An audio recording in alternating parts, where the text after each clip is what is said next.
Barb, this is a continuation of the interview with Colonel Robert Haynes, and the date is September 23, 1997.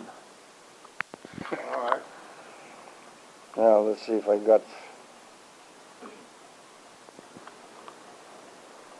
Okay, she's all yours. Yeah. Well, when I returned from the Pacific, I was first sent down to Camp Butner, North Carolina, which was what they called a replacement training,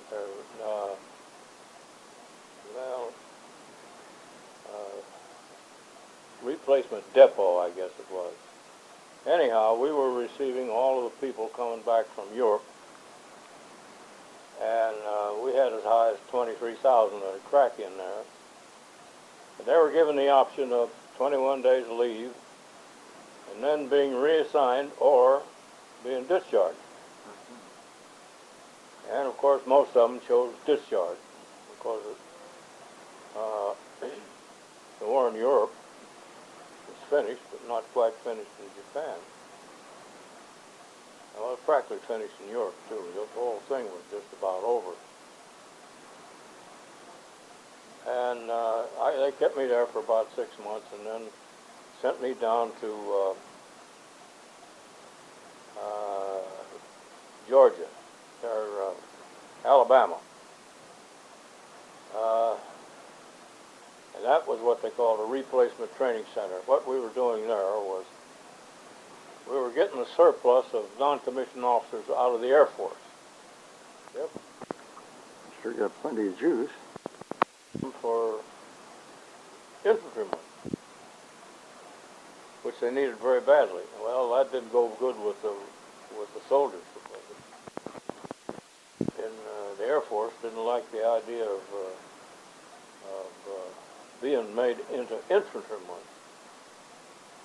And we constructed there what we thought was a Japanese village, and some of the things we thought we'd have to do when we landed in Japan, which was a plan.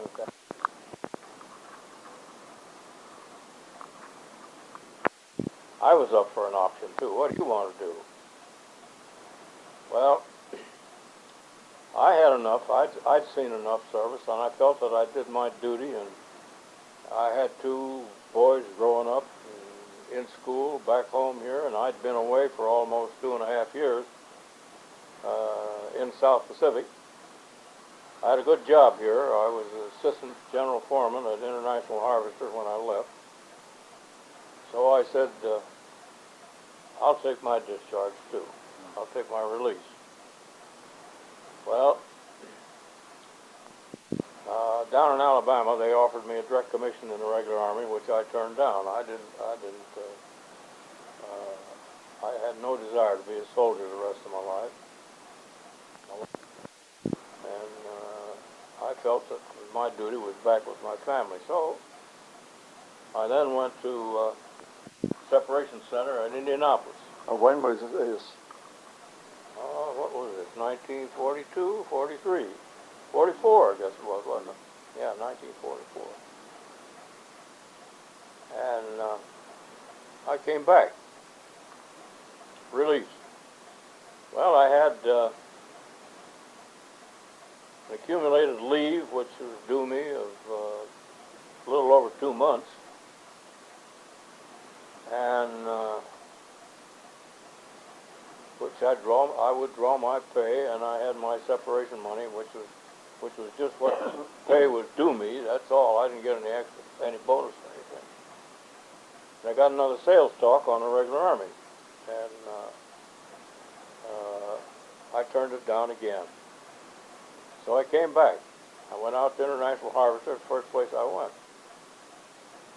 and I went into the employment office there, and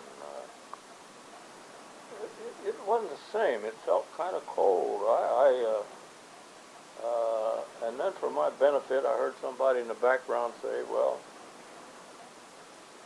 here come these sons of bitches. Now I suppose they'll be taking over our jobs, see? Mm-hmm. That guy's Haynes. He was out in the press room. He was a big shot out there. And I thought, uh-oh, somebody hasn't done their homework here. They haven't prepared these people for us coming back, see. And I talked to the guy there a little bit. He was a stranger, somebody I never knew. He'd come in there during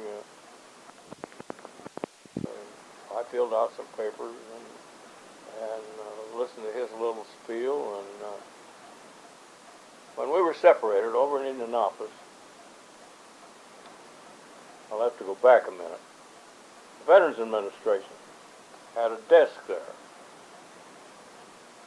The Veterans Administration wasn't prepared for this big influx of veterans that was coming in. Congress had passed this. Excuse me, I got a flasher. That needs